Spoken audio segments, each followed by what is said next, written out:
محمد صلی اللہ علیہ وسلم۔ ناظرین، وقت ہوا ہے ایک آپ کو واقعہ سنانے کا۔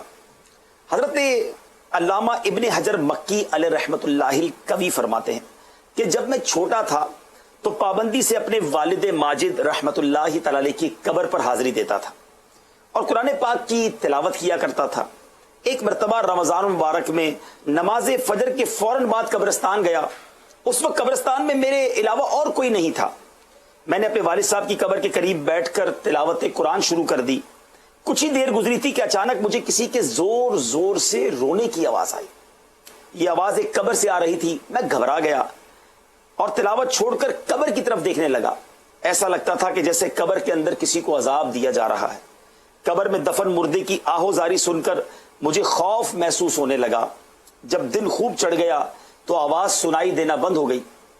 ایک شخص میرے قریب سے گزرا تو میں نے اس سے اس قبر کے بارے میں پوچھا تو اس نے بتایا کہ یہ فلاں کی قبر ہے۔ میں اس شخص کو پہچان گیا کہ یہ تو بڑا پکا نمازی تھا اور بیجا گفتگو سے بھی پرہیز کیا کرتا تھا۔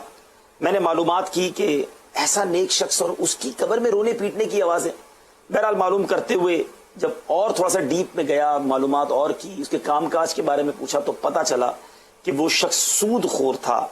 شاید اسی وجہ سے اسے قبر میں عذاب ہو رہا تھا۔ اللہ اکبر، اللہ اکبر۔ ذرا غور کیجئے ناظرین، نمازی بھی تھا، پرہیزگار بھی مشہور تھا، مگر قبر میں عذاب کیوں ہو رہا تھا؟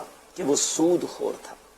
حدیث پاک میں آتا ہے، میرے آقا علیہ الصلوۃ والسلام نے فرمایا سود 70 گناہوں کا مجموعہ ہے۔ ابن ماجہ کی حدیث ہے کہ سود 70 گناہوں کا مجموعہ ہے۔ ان میں سب سے ہلکا یہ ہے کہ آدمی اپنی ماں کے ساتھ بدکاری کرے۔ کوئی امیجن کر سکتا ہے اس گناہ کے بارے میں؟ لیکن وہ ہلکا ہے، 70 گناہوں کا مجموعہ ہے سود۔ ایک اور جگہ نبی پاک علیہ الصلوۃ والسلام فرماتے ہیں سود کھانے والے، سود کھلانے والے اور سود لکھنے والے اور سود کے دونوں گواہوں پر لعنت میرے آقا نے فرمائی اور فرمایا کہ یہ سب گناہ میں برابر ہیں۔ اللہ پاک مجھے اور آپ کو فقط رزق حلال کمانا نصیب فرمائے، سود کے کام کاج سے پناہ عطا فرمائے۔ جس نے اگر کبھی ایسا کر لیا ہے تو توبہ کرے، اس کا شرعی حکم معلوم کرے کہ اگر کسی سے سود لیا ہے تو اسے لوٹائے گا کیسے۔